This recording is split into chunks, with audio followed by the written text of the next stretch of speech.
Good Monday morning. There's this little episode that only Mark records that takes place during Jesus' arrest in the Garden of Gethsemane. Mark chapter 14, verses 51 and 52. A young man was following him, wearing nothing but a linen sheet over his naked body, and they seized him.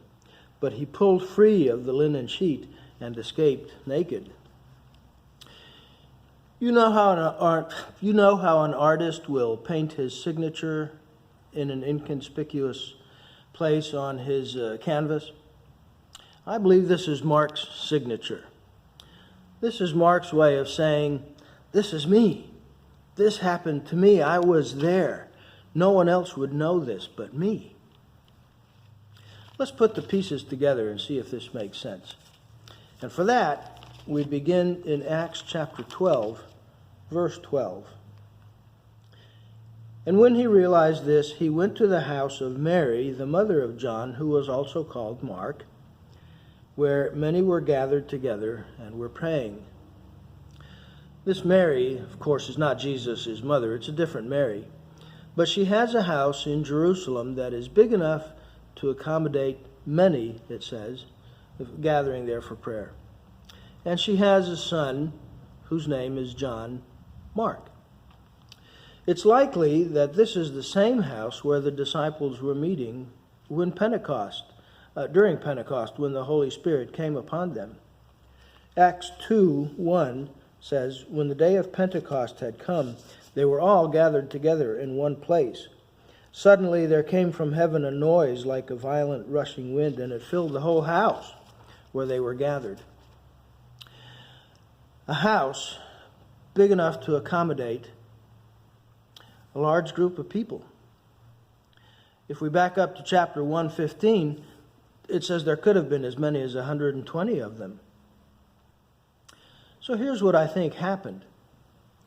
On that Passover, before Jesus was arrested and executed, he instructed his disciples, in chapter 14, verse 13, to go into the city, and a man will meet you carrying a pitcher of water.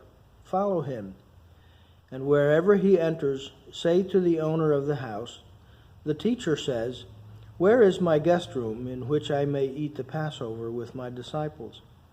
And he himself will show you a large upper room, furnished and ready. Prepare there for us.